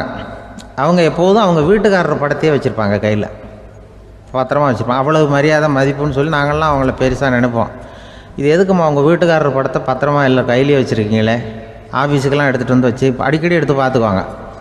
அவ்வளவு பிரியமாக அவங்க வீட்டுக்காரர் இல்லை. ஆமாம், எனக்கு ஏதாவது பிரச்சனை வந்துவிடுதுன்னா உடனே எங்கள் வீட்டுக்காரர் படத்தை எடுத்து பார்ப்பேன். பரவாயில்லையே இப்படி ஒரு இதாக, ஆமாம் இதை பார்த்துட்டு நினச்சிக்குவேன், இதை விட பிரச்சனை வேறு என்ன இருந்துட போகுது உலகத்தில் அப்படின்னு நினச்சிக்குவேன். உடனே எனக்கு எல்லாம் போயிடும் அப்படின்ட்டு தான். அப்படி ஒரு அம்மா இருந்தாங்க, இப்போவும் இருக்காங்க, வேலை பார்த்துக்கிட்டு இருக்காங்க. அப்படிலாம் இங்கே இருக்கிற தாய்மார்கள் பெண்கள் யாராவது அப்படி கூட பண்ணலாம். எப்போதுமே உங்கள் வீட்டுக்காரர் படத்தை கையில் வச்சுக்கோங்க. அது ஒரு யோசனை, குடும்பம் குதூகலமாக இருக்கிறதுக்கு அது ஒரு யோசனை. அதே மாதிரி இவங்களும் அவங்க படத்தை வச்சுக்கலாம். வச்சுக்கிட்டு பிரச்சனை வரும்பொழுது பார்த்துக்கணும், இதை விட நமக்கு என்ன வந்துட போகுது பெருசாக அப்படி தான் இருக்கணும். குடும்பம் நல்லபடியாக இருக்கணும்னா அதுக்கு இப்போ சொல்லுவாங்க, கடவுளே ஒரு வீட்டு கணவன் வீட்டு தலைவர் கனவுல வந்தாராம். கடவுள் இது மாதிரி உன்னை விட்டுட்டு உங்கள் குடும்பத்தை உன்னையெல்லாம் விட்டுட்டு போக போகிறேன்னா, அதனால் ஏதாவது வர வேணும்னா கேட்டு போய் வாங்கிக்கோ அப்படின்னு கடவுள் சொன்னாராம் இந்த குடும்ப தலைவர்கிட்ட. அவருக்கு என்ன கேட்குறதுன்னு புரியல. கடவுள் விட்டுட்டு போகிறேங்கிறார், ஏதாவது வரம் கேட்டுக்கோ அப்படின்னு நம்ம என்ன பண்ணுறது, என்ன கேட்குறதுன்னு ஒன்றும் புரியல. குழம்பிக்கிட்டு இருந்தான் அந்த ஆள் கனவுல. இப்போ கடவுள் சொன்னாராம், சரி நீ ரொம்ப குழப்பமாக இருக்க, நாளைக்கு மறுபடியும் உன் கனவுல வரேன், அதுக்குள்ளே நீ முடிவு பண்ணி வை, உனக்கு என்ன வரம் வேணுமோ கேட்டு வாங்கிக்கோ, உனக்கு வரம் கொடுத்துட்டு நான் போயிடுறேன், உன்னை விட்டுட்டு போகிறதா நான் முடிவு பண்ணிட்டேன் அப்படின்ட்டுருக்காரு கடவுள். சரி ஒரு நாள் அவகாசம் கொடுங்க, நாளைக்கு நான் அதுக்குள்ளே முடிவு பண்ணி வைக்கிறேன்ட்டு அவர் வந்தார். மறுநாள் முழிச்சுக்கிட்டு மனைவி மகன் மக்கள் எல்லோரையும் கூப்பிட்டார், குடும்பத்தில் எல்லாரையும். அப்படி வாங்க, இது மாதிரி நேற்று கனவுல வந்தார் கடவுள், நம்மளை விட்டுட்டு போக போகிறாராம், என்ன வரம் வேணும்னு கேட்டு வாங்கிங்கோ அப்படின்னு போய் சொல்லிட்டார். என்ன கேட்குறதுன்னா அப்படின்னு அந்த கணவன் கேட்குறான். இந்த மனைவி சொல்கிறாங்க, என் உடம்பு பூரா நகையாக இருக்கணும் அப்படின்னு கேளு அப்படின்ட்டுருக்கு. அதுக்குள்ளே அந்த ஒரு பொண்ணு ஓடி அப்படிலாம் கேட்காதப்பா கடவுள்கிட்ட, இப்போ இருக்கிற சொத்து எவ்வளோ இருக்கோ அதுபோல் இன்னொரு பங்கு வேணும்னு கேளு அப்படின்னு. அந்த பையன் அவன் வேறு சொன்னான், அவன் அது நமக்கு இது போல் ஒரு 10 பங்காவது வேணும், 2 பங்களா கார் வேணும் அப்படின்னு அவன் ஒரு லிஸ்ட்டை கொடுத்தான். இவர் என்ன கேட்குறதுன்னு முடிவு பண்ணுறதுக்குள்ள அங்கே வேலை செய்கிற அம்மா, ஒரு வயசான அம்மா வந்திருக்கு, வேலை செய்கிற அம்மா. அது சொல்லிச்சான் இவர்கிட்ட, தப்பாரு கடவுள்கிட்ட அப்படிலாம் கேட்காதப்பா, நாளைக்கு வரும்பொழுது என்ன வர வேணும்னா எங்கள் குடும்பத்தில் எல்லாரும் அன்பாக இருக்கணும் பாசமாக இருக்கணும்னு கேட்டு வாங்கிக்கோ, வரத்தை அன்பு பாசம் குடும்பத்தில் எப்போதும் நிலவணும்னு கேட்டு வாங்கிக்கோ, வேற எல்லாம் நம்ம பார்த்துக்கலான்னு இந்த பெரியம்மா சொல்லிச்சான். மறுநாள் அதே மாதிரி படுத்து தூங்கினார். கடவுள் கனவுல வந்தார். கேட்கும்பொழுது இவர் சொன்னாராம், ஐயா எனக்கு எங்கள் குடும்பத்தில் நாங்கள் கணவன் மனைவி புள்ள குட்டி எல்லாம் பாசமாக இருக்கணும் அன்பாக இருக்கணும், இதுதான் எங்களுக்கு வர வேணும் அப்படின்னு கேட்டாராம். இவர் கேட்டதும் கடவுள் தலையை சொரிய ஆரம்பிச்சிட்டாராம். ஏன் என்ன யோசிக்கிறீங்கன்னு கேட்டிருக்காரு. நீங்கள் அன்பாக பிரியமாக இருந்தீங்கன்னா அப்புறம் ஏன் நான் உங்களை விட்டுட்டு போக போகிறேன், நான் ஏற்கனவே இல்லைங்கிறதுனால தான் உங்களை விட்டு போகலாம்னு முடிவு பண்ணியிருந்தேன். இப்போ நீங்கள் ஏற்கனவே பாசமாக இருந்தீங்கன்னா நான் இனிமேல் போக மாட்டேன், அதனால் ஏன் முடிவை மாற்றிக்க வேண்டியது தான், உங்கள் கூட தான் இருக்க போகிறேன்னாராம். இப்படி ஒரு கதை சொல்லுவாங்க. அதனால் ஒரு குடும்பத்தில் அந்தந்த உறவு முறைகள் சரியாக இருக்கிற வரைக்கும் எல்லாம் நல்லாயிருக்கும். அங்கே தான் இறைவன் வாழும் இல்லம்ங்கிறாங்களே, அதுதான் அதில் அந்த குடும்ப தலைவருங்கிறவர் கணவன் அப்படிங்கிறதுனால அவருக்கு தான் பொறுப்பு. அவருக்கு நிறைய சகிப்புத்தன்மை வேணும், கோபம் வரக்கூடாது, யார் என்ன சொன்னாலும் போகணும். சில கணவன்மார்கள் எது சொன்னாலும் மனைவி தட்டுறதில்லை, அங்கே போனால் போவாங்க, எதுக்கு போக சொல்கிறேன்னு கேட்குறதில்ல, போகிறது, இங்கே வான்னா வர்றது. திருவள்ளுவர் மனைவி இருந்தாருன்னு சொல்கிறாங்கல்ல, அது மாதிரி. அது எப்படின்னா ஒருத்தர் சொன்னார், அது அப்படி இல்லை, அதுக்கு ஒரு கதை சொன்னார். ஹிட்லர் வந்தாராம் ஒரு தடவை, ஒரு பெரிய கப்பல் மேலே, கப்பலுடைய மேல் தளத்தில் ஹிட்லர் வந்துக்கிட்டு இருக்கார். ஒரு இங்கிலீஷ் கேப்டன் எதிரில் நிற்கிறான். அவனுக்கு பெரிய ஆச்சரியம், இந்த ஆள் எப்படி இப்படி ஒரு தனி மனிதனாக இருந்துக்கிட்டு உலகத்தையே இப்படி இந்த பாடுபடுத்துகிறார் அப்படின்னு சொல்லி, உன்னுடைய வெற்றிக்கு என்ன காரணம்னு கேட்டாராம் அந்த இங்கிலீஷ் கேப்டன். இப்போ ஹிட்லர் சொன்னாராம், என்னுடைய வெற்றிக்கு காரணம் என்கிட்ட வேலை செய்கிற ஊழியர்கள், நான் கிழிச்ச கோட்டை தாண்ட மாட்டாங்க, நான் என்ன சொல்கிறேனோ அதை உடனே செய்வாங்க, ஏன் எதுக்குன்னு எதிர்த்து பேச மாட்டாங்க, அதுதான் என்னுடைய வெற்றிக்கு காரணம் அப்படின்னு சொல்லி அதை நிரூபித்து காட்டுறேன் பார் அப்படின்னு சொல்லி கையை தட்டினாராம் ஹிட்லர். உடனே ஒரு சிப்பாய் எங்கேருந்து லெஃப்ட் ரைட் போட்டு சல்யூட் பண்ணி நின்னான். உடனே ஹிட்லர் சொன்னார், நீ அப்படியே இந்த கப்பல் மேல் தளத்துலேருந்து அப்படி கடலில் விழுந்து செத்து போடா அப்படின்னு பொத்துன்னு குதிச்சுட்டான். எதுக்கு சொல்கிறேன் என்ன இதில், உடனே குதிச்சு செத்து போட்டான். இவருக்கு பெரிய ஆச்சரியம் கேப்டனுக்கு. ஹிட்லர் சொன்னார், இதுதான் என்னுடைய வெற்றிக்கு காரணம், தப்பார் இன்னொருத்தனை கூப்பிட்றேன் அப்படின்னு தட்டினா இந்த பக்கத்துலேருந்து ஒருத்தன் வந்தான், லெஃப்ட் ரைட் நின்னா, நீ இப்படி குதிச்சு செத்து போடா அப்படின்னு பொத்துன்னு குதிச்சுட்டான். எதுக்கு போக சொல்கிறீங்கன்னு ஒன்றுமே கேட்கல, குதினா உடனே குதிச்சுட்டான். அப்போ ஹிட்லர் சொன்னார், இதே மாதிரி என்னுடைய ஒவ்வொரு ஊழியர்களும் இருக்கிறாங்க, நானும் ஊழியர்களை இழக்கிறதுக்கு தயாராக இல்லை, தப்பார் தயாராக இருப்பேன் எப்போதும், தப்பார் இன்னொருத்தரன் தட்டுறேன்னு இன்னொருத்தர் வந்தார். எதிர்த்தாவிலேருந்து ஒருத்தன் லெஃப்ட் ரைட் சல்யூட் அடித்தான். நீயும் குதிச்சு செத்து போடான்ருக்கார் ஹிட்லர். இவனால் பொறுக்க முடியல, இந்த இங்கிலீஷ் கேப்டன் அனாவசியமாக ஒவ்வொருத்தனாக குதிச்சுட்றானேன்னு சொல்லி ஓடி போய் அவனை குதிச்சிட்டான். குதிக்கிறதுக்கு முன்னாடி பிடிச்சி தனியாக எடுத்துகிட்டு போயிட்டான். தனியாக எடுத்துகிட்டு போய் அந்த சிப்பாய்கிட்ட கேட்டாரான் அந்த இங்கிலீஷ் கேப்டன், ஏன்ப்பா அந்த ஆள் குதிக்க சொல்கிறான்னா நீ ஏன் எதுக்குன்னு கேட்குறது இல்லையா, உடனே குதித்து செத்து போகிறீங்களே, இதெல்லாம் என்ன அநியாயம் அப்படின்ட்டுருக்கான் அந்த இங்கிலீஷ் கேப்டன் கையை பிடிச்சிக்கிட்டு. உடனே அந்த சிப்பாய்க்கு கோவம் வந்துட்டு தான், உடையா கையை, இவன்கிட்ட வேலை பார்க்குறதோட உழுந்து செத்து போகலான்னு நான் கொதிக்கிறான். என்ன அனாவசியமாக எதுக்கே இருக்க சொல்கிறேன் அப்படின்னு சொல்லி குதிச்சுட்டானா. அதனால் இந்த உடனே சொல்கிறத செய்கிறாங்க பாருங்கள், அவங்கள நம்பக்கூடாது. கணவன்மார்களுக்கு ஒரு எச்சரிக்கை. சொல்கிறத உடனே செஞ்சுருவாங்க மனைவி. நீ அங்கே போனால் போங்க, வரணும் அது ஹிட்லர் மாதிரி நினைக்கிறாங்கன்னு அர்த்தம். இதுகிட்ட பேசிக்கிட்டு இருக்கிறத விட சொல்கிறத செஞ்சுட்டு போடுவோமே. அப்படி சமாளிக்கிற கணவன்மார்கள் உண்டு. குடும்பத்தில் அப்படிலாம் இருந்து சமாளிக்கிறாங்க. வாழ்க்கையில் வெற்றி பெற என்ன வழி? இது ஒரு முக்கியமான கேள்வி. இதுக்கு எல்லாரும் பொதுவாக சொல்கிற ஒரு பதில், உழைச்சா வெற்றி பெறலாம் அப்படிங்கிறது தான். வாழ்க்கையில் வெற்றி பெற உழைப்பு மட்டும் இருந்தால் போதாது, நேர்மையும் வேணும் அப்படிங்கிறார் பால் ஹாஃப்மேன். இவர் யார் தெரியுமா? இவர் ஒரு பெரிய பொருளாதார நிபுணர். 2வது உலகப் போர் முடிஞ்ச சமயம் அப்போ இவர் அமெரிக்காவின் நிதி ஆலோசகராக இருந்தார். தன்னுடைய வாழ்க்கையில் நடந்த பழைய நிகழ்ச்சி ஒன்று அவர் சொன்னார். இளம் வயசில் படித்து முடித்ததும் அவர் வேலை தேடிக்கிட்டு இருந்தாராம். அப்போது ஒரு கால்நடை வைத்தியர்கிட்ட போய் வேலை கேட்டிருக்கார். இவர் அங்கே போன சமயத்தில் அந்த டாக்டர் தன்னுடைய பழைய கார் ஒன்றை விற்பனை செய்யறதுக்காக வேற ஒருத்தர்கிட்ட பேரம் பேசிக்கிட்டு இருந்தார். வாங்க வந்தவர் இவர்கிட்ட அந்த காரை பற்றின விவரம்லாம் கேட்டுக்கிட்டு இருந்தார். கார் நல்ல நிலைமையில் இருக்குமா அப்படிங்கிற கவலை அவருக்கு. எல்லா விவரங்களையும் கேட்டுக்கிட்டு அவர் கடைசியாக சொன்னார், டாக்டர், இந்த காரை நீங்களே என்னுடைய ஊருக்கு ஓட்டிகிட்டு வர வேண்டியது. கார் எந்த ரிப்பேரும் ஆகாமல் என்னுடைய ஊருக்கு சேர்ந்துட்டுதுன்னா அங்கேயே நான் பணம் கொடுத்து இந்த காரை வாங்கிக்கிறேன் அப்படின்னார். நம்ம கார் அவ்வளோ தூரத்துக்கு வழியில் எந்த கோளாறும் இல்லாமல் போய் சேருமா அப்படிங்கிற சந்தேகம் டாக்டருக்கு. அவர் என்ன செஞ்சார் தெரியுமா? தன்கிட்ட வேலை கேட்டு வந்திருந்த இளைஞர் பால் ஹாஃப்மேனை கூப்பிட்டார். அவர்கிட்ட சொன்னார், இதை பாருப்பா, இந்த காரை நீ அவருடைய ஊர் வரைக்கும் நல்லபடியாக ஓட்டிகிட்டு போய் சேர்த்துட்டீன்னா உனக்கு நான் வேலை கொடுத்து விட்றேன். அது மட்டும் இல்லை, காரு விற்கிற தொகையில் கமிஷனும் கொடுக்குறேன், என்ன சம்மதமா அப்படின்னு கேட்டார். ஹாஃப்மேன் யோசனை பண்ணார். அதுக்கப்புறம் சரின்னு சொல்லி சம்மதிச்சார். கொஞ்ச நேரத்தில் அவரும் கார் வாங்க வந்தவரும் புறப்பட்டாங்க. இவர் ரொம்ப சிரமப்பட்டு வழியில் எங்கேயும் நிறுத்தாமல் காரை ரொம்ப சாமர்த்தியமாக ஓட்டிகிட்டு போய் சேர்த்துட்டார். இவரை அழைச்சிக்கிட்டு வீட்டுக்குள்ளே போனார். அப்புறம் கேட்டார், இதை பாருப்பா, இப்போ சொல்லு, இந்த காரோட நிலைமை இப்போ எப்படி இருக்குது? உண்மையிலேயே இது நல்ல நிலைமையில் இருக்குதா? உன்னுடைய மனசாட்சிப்படி பதில் சொல் அப்படின்னார். இவரும் உடனே காரு நல்ல நிலைமையில தான் இருக்குது அப்படின்னு சொல்கிறதுக்கு வாயை திறந்தார். அதுக்குள்ளே பார்வை எதிரில் உள்ள சுவர் மேலே பட்டுது. அங்கே இயேசுநாதர் படம் ஒன்று மாட்டியிருந்தாங்க. அதுக்கு அடியில் எழுதியிருந்த வாசகம் என்னன்னா, நீ பேசும் ஒவ்வொரு வார்த்தையையும் இயேசு கவனித்து கொண்டிருக்கிறார் அப்படின்னு இருந்தது. அந்த வரிகளை பார்த்தார். உடனே காரு சரியில்லை அப்படிங்கிற உண்மையை சொல்லிவிட்டார். இவர் இப்படி சொன்னதும் இவரை ரொம்ப ஆச்சரியமாக பார்த்தார். இவர்கிட்ட இருந்த நேர்மை அவரை சிந்திக்க வச்சது. உன்னுடைய நேர்மையை பாராட்டுறேன், உனக்கு கமிஷன் கிடைக்கணுங்கிறதுக்காகவே நான் இந்த காரை வாங்கிக்கிறேன்னார். இப்போ அவர் திகைச்சு போய் நின்னார். மறுபடியும் அவர் சொன்னார், நீ காரை ஓட்டிகிட்டு வரும்பொழுதே உன்னுடைய திறமையை பார்த்தேன், உனக்கு விருப்பம் இருந்தால் நீ என்கிட்டயே வேலைக்கு சேர்ந்து விடலாம் அப்படின்னார். பால் ஹாஃப்மேன் அவர்கிட்ட வேலைக்கு சேர்ந்தார். படிப்படியாக முன்னேறினார். கடைசியில் பார்த்தீங்கன்னா அமெரிக்காவினுடைய நிதி ஆலோசகராக ஆனார். அதுக்கப்புறம் அவர் அந்த பழைய சம்பவத்தை எப்பவும் மறக்கிறதில்ல, அடிக்கடி சொல்கிறது உண்டு. அதனால் இதிலேருந்து நாம் தெரிஞ்சுக்க வேண்டியது என்னென்னா, வாழ்க்கையில் முன்னுக்கு வரணும்னா உழைப்பு மட்டும் போதாது, நேர்மையும் வேணும். ஆனால் இந்த காலத்தில் சிலருடைய நேர்மை நமக்கு ஆச்சரியமாக கூட இருக்கும். ஒருத்தர் புஸ்தக கடை வச்சுருந்தார். ரொம்ப நேரமாக தேடி ஒரு புத்தகத்தை கையில் எடுத்தார். அதுக்கு பில் போட சொன்னார். அந்த புத்தக கடைக்கு வந்த இன்னொருத்தர் பில் போடுறவர், சார் இந்த புத்தகம் மகா அறுவை, மகா மட்டம், இது வேணாம் உங்களுக்கு, வேற ஏதாவது ஒன்று பாருங்கன்னார். புத்தக கடை வச்சிருக்கிறவரே இப்படி சொன்னார். வாங்க வந்தவர் இவர் ஆச்சரியமாக பார்த்தார்.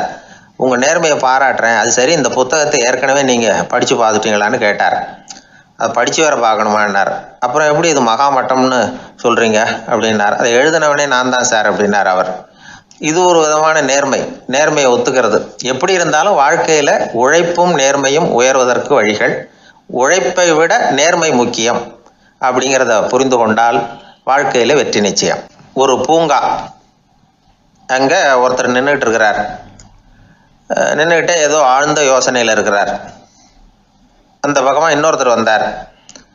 இவரை கவனித்தார். என்ன யோசனைன்னு கேட்டார். எப்படி எழுந்திருக்கிறதுன்னு யோசனை பண்ணிகிட்டு இருக்கிறேன்னாரு அவர். கேட்டவருக்கு ஒரு மாதிரி ஆயிட்டுது. ஏற்கனவே நின்றுக்கிட்டு இருக்கிற ஒருத்தர் எப்படி எழுந்திரிச்சு நிற்கிறதுன்னு யோசிக்கிறாருன்னா அது ஆச்சரியம் தானே. அதுக்கப்புறம் இவர் யோசிக்க ஆரம்பித்தார், என்ன இவர் இப்படி பேசுகிறாரு அப்படின்னு. கீழே விழுந்தால் தானே எழுந்திரிச்சு நிற்க முடியும். அதனால் எழுந்திரிக்கணும்னு நினைக்கிறவங்க முதல்ல கீழே விழணும். இவர் முதல்ல கீழே விழணும், அதுக்கப்புறம் தான் எழுந்திருக்கிறது எப்படின்னு சிந்திக்க முடியும். இந்த உலகத்தில் எல்லாருமே கீழே விழுந்து எழுந்தவர்கள் தான். இப்போ இந்த குழந்தை பருவத்தில் கீழே விழாமல் நடைபயில கற்றுக்கிட்டவங்க யாராவது உண்டா? சின்ன வயசில் ஒரு தடவை கூட கீழே விழலை சார், அப்படியே பிறந்தார் வளர்ந்தார் பெரியவர் ஆயிட்டார் அப்படின்னு யாரையும் சொல்ல முடியாது. அதனால் மனுஷங்கிறவன் விழுந்து புரண்டு எழுந்து தான் நடக்க கற்றுக்கிறான். ஒரு உண்மையை நாம் எல்லாரும் புரிஞ்சுக்கணும். இந்த உலகத்தில் தவறு செய்யாத மனிதர்களே யாரும் கிடையாது. அப்படி இருக்கிறப்போ எப்போதாவது நாம் தவறு பண்ணிவிட்டோம்னா அதுக்காக மனசு உடஞ்சி போயிடக்கூடாது, வாழ்க்கையில் வெறுப்பு வந்துடக்கூடாது. ஒரு தவறு நடந்துவிட்டுதா அதுக்காக மனசு உடஞ்சி போயிடாதீங்க, அதை ஒரு பாடமாக எடுத்துக்கங்க. அதே தவறு மறுபடியும் நடக்காமல் வேணும்னா பார்த்துக்கலாம், அது போதும். தடைக்கல்ல படிக்கல்லாம் மாற்றிக்கணும், இதுதான் இதில் முக்கியம். ஒரு அலுவலகம், அங்கே ஒரு அதிகாரி, அவர் உயர்ந்த பதவியில் இருந்தார், சிறந்த நிர்வாகின்னு பேர் வாங்கினவர். அவர் தனக்கு கீழே வேலை செய்கிறவங்க கிட்டெல்லாம் சொல்லுவாராம், இந்த நிறுவனத்தில் நீங்கள் எத்தனை தடவை வேணும்னாலும் தவறுகள் செய்யலாம், ஆனால் ஒரே விஷயம் என்னென்னா ஒரே தவறை மறுபடியும் செய்யக்கூடாது, அது முக்கியம் அப்படின்பாராம். இதை மேம்போக்காக பார்த்தா அவர் ஏதோ தன்னுடைய ஊழியர்களை தவறு செய்ய தூண்டுறது மாதிரி தெரியும். ஆனால் உண்மை அப்படி இல்லை. இன்னைக்கு என்ன நடக்குது தெரியுமா? அநேகமாக எல்லா மனிதர்களுமே ஒரே தவறை தான் மறுபடியும் செய்கிறாங்க. விளையாட்டு வீரர்கள் ஒரே மாதிரியான தவறுகளை திரும்ப திரும்ப செய்கிறது உண்டு. கணக்கு எழுதுகிறவங்கள பாருங்கள், ஒரே தப்பை மறுபடியும் செய்வாங்க. அலுவலகம் வருகிறவர்களை கவனிங்க, ஒரு நாள் தாமதமாக வந்தால் பரவாயில்ல, தினமும் தாமதமாக வருவாங்க. இது மாதிரி செய்த தவறையே திரும்ப திரும்ப செய்கிறதுக்கு என்ன காரணம் அப்படின்னா சோம்பல், ஞாபக மறதி, கவனக்குறைவு, தன்னுடைய திறமை பேரில் அளவுக்கு மீறிய நம்பிக்கை, இப்படி இதில் ஏதாவது ஒரு காரணமாக இருக்கலாம் அப்படிங்கிறாங்க இது பற்றி ஆய்வு செய்கிற வல்லுநர்கள். ஒரு தடவை செஞ்ச தவிர மறுபடியும் செய்கிறது இல்லைன்னு முடிவு செஞ்சுக்கிட்டு அதை செயல்படுத்த கற்றுக்கணும், அது போதும், வாழ்க்கை வெற்றிகரமாக அமையும் அப்படிங்கிறாங்க அந்த அனுபவசாலிகள். அதனால் வெற்றிகரமாக வாழ்க்கையில் நடைபோட விரும்பும் இளைஞர்கள் தவிர்க்க வேண்டியது என்னென்னா, முதல்ல சோம்பலை தவிருங்கள், சுறுசுறுப்பாக இயங்குங்கள் அப்படிங்கிறது அவங்க அறிவுரை. ரெண்டாவது ஞாபக மறதி, எந்த செயல்லையும் ஈடுபாடு வேணும், அக்கறை வேணும். மூணாவது கவனக்குறைவு, எதையும் அலட்சியப்படுத்தக்கூடாது. நாலாவது என்னால் முடியாதது எதுவுமே கிடையாது அப்படிங்கிற அளவுக்கு மீறிய நம்பிக்கை, அது ஆபத்தில் கொண்டு போய் விட்டுரும். அதனால் முதல் தவறு உங்களுக்கு ஒரு பாடமாக அமையணும். ஒரு மனிதர் அவர் தன்னுடைய 2 காதுலையும் கட்டு போட்டுக்கிட்டு வந்தார். அவருடைய நண்பர் அதை கவனிச்சுட்டார். என்ன சார் ஆச்சு, 2 காதுலையும் கட்டு போட்டுருக்கீங்களே அப்படின்னு விசாரித்தார். ஒன்றுமில்லை சார், வீட்டில் ரொம்ப ஆர்வமாக டிவியில் கிரிக்கெட் மேட்ச் பார்த்துக்கிட்டு இருந்தேன். அப்போது என்னுடைய மனைவி துணிகளுக்கு அயர்ன் பண்ணிகிட்டு இருந்தாங்க. அயர்ன் பாக்ஸை அப்படியே வச்சுட்டு அடுப்பங்கரைக்கு போயிட்டாங்க. அந்த சமயம் பார்த்து டெலிஃபோன்